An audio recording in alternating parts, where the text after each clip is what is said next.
Today, we're going to be talking about conditional statements, and on screen right now is a visual representation of one. Conditional statements are constructs that allow us to control the flow of our code based on certain conditions. The most common conditional statement type is actually the if statement, which you can see on screen right now. So, understanding conditional statements. Hopefully by now you've realized the most core aspect of these conditional statements, and that is the condition itself. When using conditional statements, first you need to actually have a condition. And to make this even easier, let's get a little immersive and create our own condition. Now I understand that there's going to be a red underline here. We're going to clear that up in a sec. Just follow along with me while I build the story out. So we're scripting a game, and in our game, each player has a certain amount of coins. In our game, we also have a shop which players can trade their coins for, and each shop has some items in it, and each of those items have a price. So in this scenario, we have a player here who has 100 coins, and they're requesting to purchase an item from the shop which costs 25 coins. Now we want to consider a few things before we actually let the player purchase that item. The things we're considering are conditions. Let's think about the most basic condition that we want to check for right here. What would that be? Well, of course, that would be to check if the player can actually afford to purchase the item. Now, to do this, we would use some comparison operators, which you still haven't learned about. We'll touch on that soon, but just follow along with me. To create our condition, we're going to say, is the value of the player coins variable greater than or equal to the value of the item cost variable? So this literally translates to is 100 greater than or equal to 25. Now, I like to keep my code clean, and I think it's best to teach you this early on. I'm not going to make these conditions in here. Where I'm going to create my condition is in another variable. So I'm going to say local can afford, and then I'm going to create my condition inside of here. So now the variable is set to this specific condition. And now once this condition is ran through, the value of can afford would be set to either true or it would be set to false. In this scenario though, since the player does have more coins than the cost of the item, the can afford variable would be set to true. Now let's actually use that condition and put it right here. And now we have our condition here. So now we generally refer to this as an if statement. Of course, just like everything else, the if statement is made up of different parts. The only part of the if statement is the condition. So this is the condition right here. And what we're actually checking with an if statement is if this condition is true. So right now, what we're literally saying is if the can afford variable is equal to true, then we want to do something. And now remember, true is a boolean. True is not a string. This true is not the word true typed out. Those are two completely different types. This would be a string, while this is a boolean. So this comparison right here does not return the word true. It returns the boolean true. So while this comparison operator literally equates to the word true, it is not a string. It is a boolean, which can only be true or false. So let's say, for example, we set can afford to false. If can afford was false, then the code inside of here would not actually run, because this if statement is only checking if can afford is equal to true. Now I'm going to undo setting the can afford variable to false. But now that we understand the basic setup of this if statement, any code put inside of here, so let's say just for instance, we created a new variable inside of here, all the code inside of here will only be ran if can afford is set to true. Now, in addition to if statements, you can also create an else statement. So inside of our if statement, all we have to do is hit the enter key and then type out the word else and then hit enter once again. And that should automatically format for us. And the if statement, as long as the keyword else, should have the same indentation. Now, when it comes to the else block, this is a code block. Everything inside of here will only be executed if the condition is false. So once again, we can add a variable inside of here. Let's just say new variable. And now what we actually have inside of this if statement is two different code blocks. So we have one code block which is ran if the condition is actually true. Then we have a second code block which is ran only if the condition is false. So when it comes to this if statement right here, only one of these code blocks can be ran at a single time. Of course, because a condition cannot both be true and false at the same time. Now, like we just started, you don't actually need to include the else block inside of here. If you want to create an if statement, you only have to make the basic one right here. Now, sometimes you might actually need to check multiple conditions. In these scenarios, you would actually use an else if statement. And how we would write that is similar to how we did else, but instead of just saying else, we're going to say else if, and then we can insert our condition right here. So I'm just going to say condition, then type out the keyword then, and hit enter. Now, this condition, of course, doesn't actually exist, so let's go ahead and create one. The condition I'm going to use for inside of here is check if the item cost is equal to 25.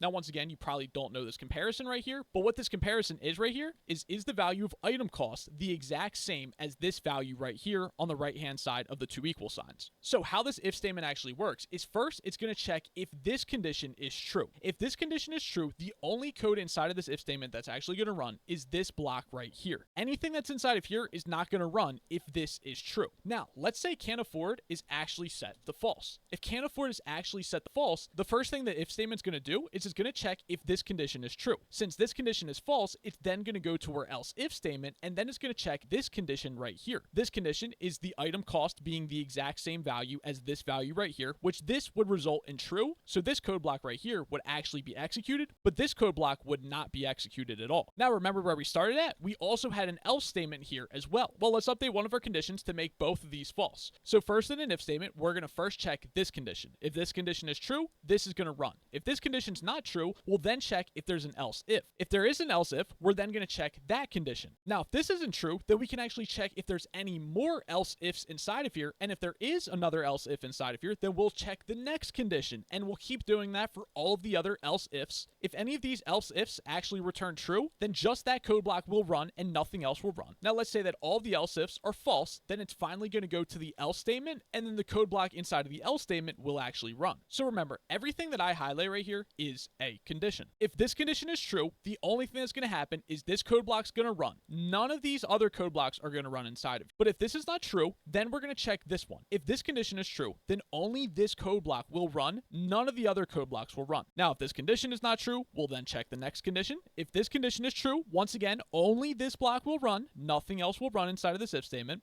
And then finally, if none of these conditions are true, then this is our last resort. This is basically our fallback, our default thing that'll happen if nothing else is actually set to true, and then this code will run right here. Now, you can add as many else ifs to any of the if statements that you want, and you can also make as many if statements that you want. You don't have to make else ifs. You can just make a bunch of different if statements. Now, at first, when making if statements, you might not be able to differentiate the times when you want to create an else if statement or the times when you just want to create a bunch of if statements. So let me give you an example of how this is going to run. Okay, so I updated my script a little bit to paint another scenario, and hopefully this will help you better understand the flow of if statements. So I set the value of our can't afford variable back to true. Now, as the code runs, of course, code runs from top to bottom, so we're going to start by creating all these variables, and then it's going to keep going down. The first thing that we're going to do is check this if statement right here, and we're going to check this condition. Now, since can't afford is actually set to true, this code block's going to run, but nothing else inside of here is going to run at all.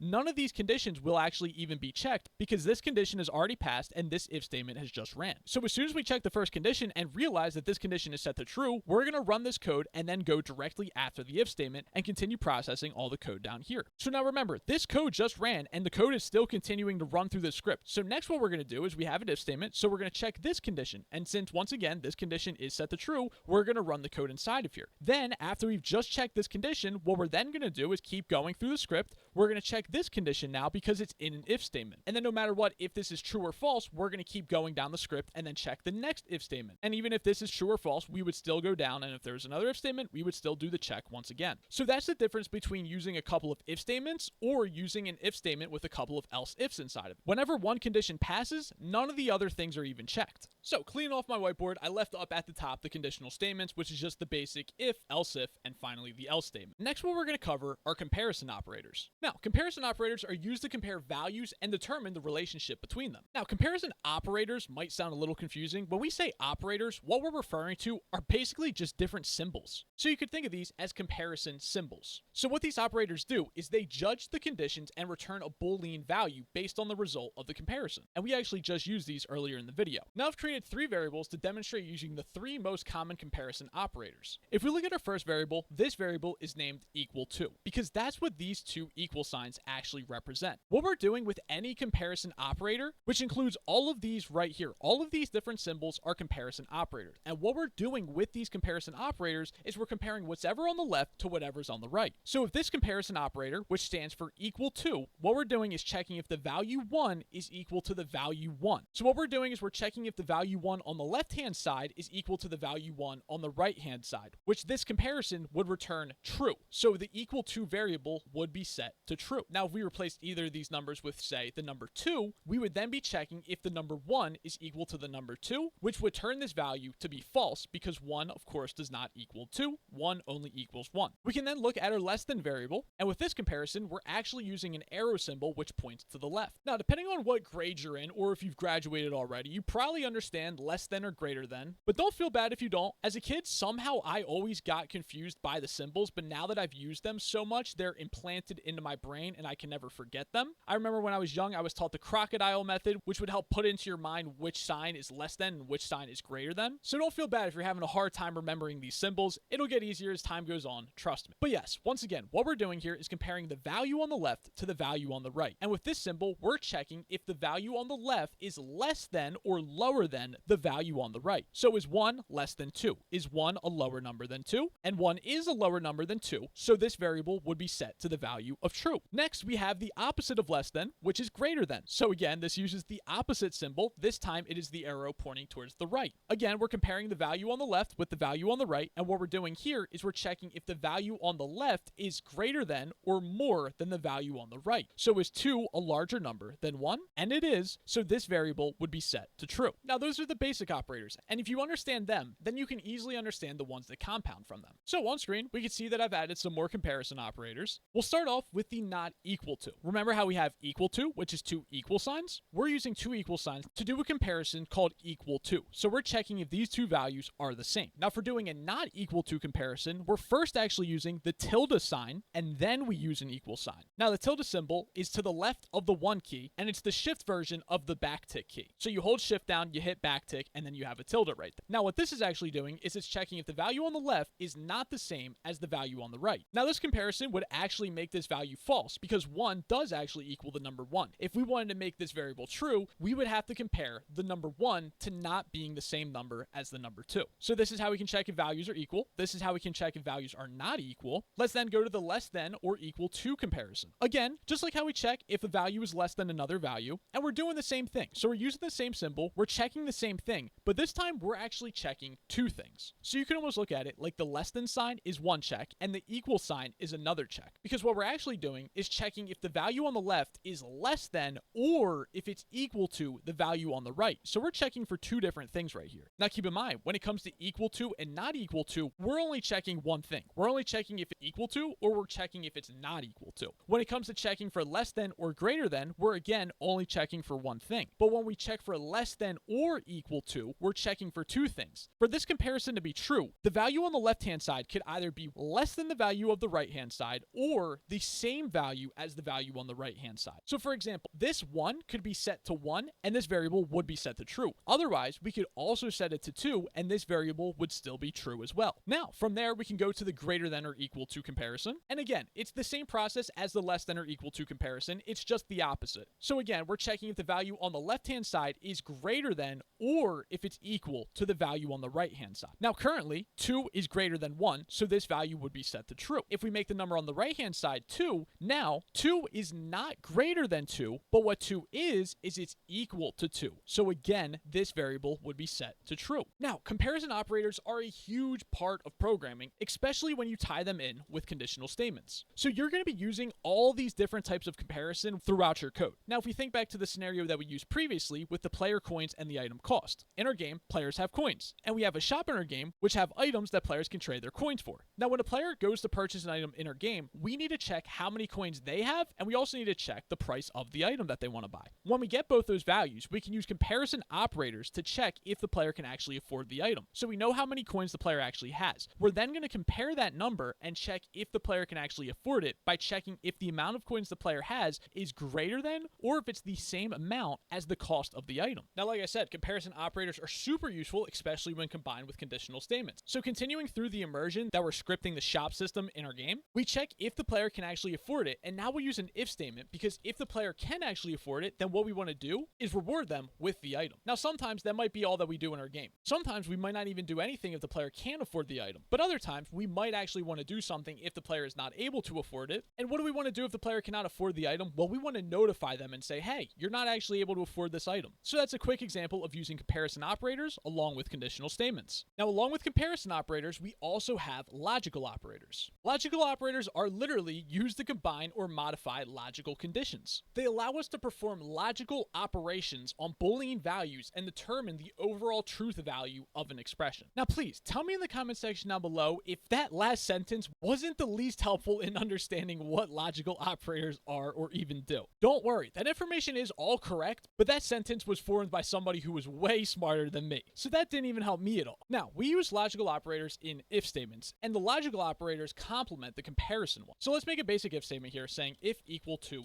then. So the condition of our if statement currently is just equal to. So if this variable is true, then we want to do something. Now, we'll add a logical operator to change this up a little bit. We're going to say if not equal to then. Now, although you see the word and it's highlighted in red, that might make you think it's more so part of this if statement. I think it almost might be better to think of logical operators as condition modifiers. So remember, equal to is our condition, and let's just say that we added this logical operator not here, and that's our modifier. So instead of checking if this variable is true, since we added the keyword not here, what we're actually checking with this condition is that this condition is false. So in this very specific scenario, you can almost think of the keyword not as similar to the tilde for not equals. Okay, so I just created two if statements. We have the if equal to and then the if not equal to. So this if statement checks if this value is true, and this if statement checks if this value is false. After that, I'll make another if statement and I'll say if equal to or, so this is another logical operator, the keyword or. So if equal to or player coins is greater than 50, then. So now that we've used the keyword or, we now actually are checking two conditions. First, we'll check the equal to condition, and if this condition is true, then this code block is going to run. We're not even going to check this other condition because we know that this condition already passed. So only one of these conditions actually has to pass. Let's say that equal to doesn't pass because this is actually set to false. So if the first condition doesn't pass, then we're going to check the condition on the other side of the or statement, and we'll now check if this condition returns true. And because the player coins, which is 100, is greater than 50, this code block will run because at least one of these conditions was true. Now, I'll make another if statement, and it'll be similar to the one that we just created. So if equal to and if the player coins is greater than 50, then we want to do something. So now we've used the keyword and, which again is a logical operator. And now in order for this if statement to actually run, we need both of the conditions to pass. So the condition on the left and the condition on the right both have to be true in order for this if statement to run. And since equal to is true and the player coins is greater than 50, this would actually run because both of these conditions are true. So recapping over these real quick, not just basically means the opposite. The or operator allows you to have multiple conditions, and as long as one of those conditions pass, then the if statement will run. And then finally, we have and. That again allows for multiple comparisons, but all of those comparisons have to be true for the if statement to actually run. Now, I figured to end out the video, it would be helpful to show you guys a couple of different examples. Up here, I've created a couple of different variables. We have Robux, which is set to 100. We have the test variable, which is set to a string that says test in all capital letters. And then we have a box variable, which is set to nil. We then start off with an if statement. First, we check if the Robux variable is greater than the number 100. And since Robux is set to the number 100, it's not greater than 100. So this condition fails. Since that condition fails, we go to the next condition. The next condition is checking the value of Robux does not actually equal the number 100. Since Robux does equal that number, this condition has failed as well, and we check the next one. We're then checking if the value of test is equal to the string test, but it's not all uppercase, so this condition fails as well. We'll then check the next one, which is checking if the box variable does not actually exist, which is true, but considering the value of box is nothing, it's actually set to nil, this would run because box is nothing, so not box is actually true. Then after that, we have another if statement. This time we're checking if the value of the test string is set to this exact string right here, which this is actually true. But then we're using the keyword and then we're checking this comparison right here as well. We're checking if the value of Robux is actually 0, and since Robux is set to 100, this comparison fails, meaning this if statement is not going to run at all because we use the keyword and, requiring both of these conditions to pass. Then we have another if statement. Once again, we check the test variable to see if it's equal to this string, which it is, but now we're using the keyword or. And since this condition already passed, we're not even going to check this condition because this one already passed. But let's just say this one didn't pass, so we'll set it to a different string. We'll then check Robux and see if that value is equal to 0, and since that condition fails as well, now both of these conditions fail, this would no longer run. But how it originally was, where one of these conditions being true, this would actually run. Now, what I was trying to explain earlier with the keyword not and also nil, well, let's actually use an if statement, and we'll say if Robux then. Now, when we create this if statement, what is the comparison that we're doing right here? What are we actually checking for? Will this run? And if so, why would it? Well, when we just say if and then a variable name, what we're actually checking is if this variable is equal to something or if the variable is equal to true. So currently, this if statement would run. The only way that we could get this if statement to not run is if we set Robux equal to, say, nil. If we set Robux to nil, what this is checking is if Robux actually exists. And since this value is set to nil, this if statement will no longer run. Additionally, instead of setting it to nil, we could also set it to false as well. So now when we say if and then a variable name, we're not only checking if it is something, we're also checking to make sure that it's not false. So because Robux is now set to false, this if statement will no longer run. Now, if we want to get this if statement to run, we can actually say if not Robux, then. So the comparison that we're checking here is if Robux does not exist or if Robux is false. And since Robux is false, this if statement would run. Now, let's just say that Robux is set to nil. With this if statement, we're checking if Robux does not exist or if it equals false. And since it's set to nil, meaning it doesn't exist, aka nothing stored inside of there, then that means that this if statement will run. Now, if we also unset it from false, and now the only thing that Robux is set to is 100, this comparison will not be true because Robux is actually set to something, and whatever it's set to is not false. So this would not run. But like I said, if we remove the keyword not, and now we just check if the Robux variable actually exists, if there's a value set to it, or if the value equals true, then this if statement will run. Now, if you specifically just want to check if a variable is equal to true, then you can create an if statement and specify that. So if you only want to run this if statement if the variable that you're comparing is equal to true, then specify that. Otherwise, when you say if Robux, you're checking if this variable is true or if this variable is set. So you're not only checking if the variable is true. And with that being said, you should now have a fair understanding of conditional statements. As usual, if you guys have any questions, you can feel free to leave a comment down below or even join our Discord and ask your question in there. Anyways, in our next episode, we're going to be learning about functions. So I'll see you over there in just a second.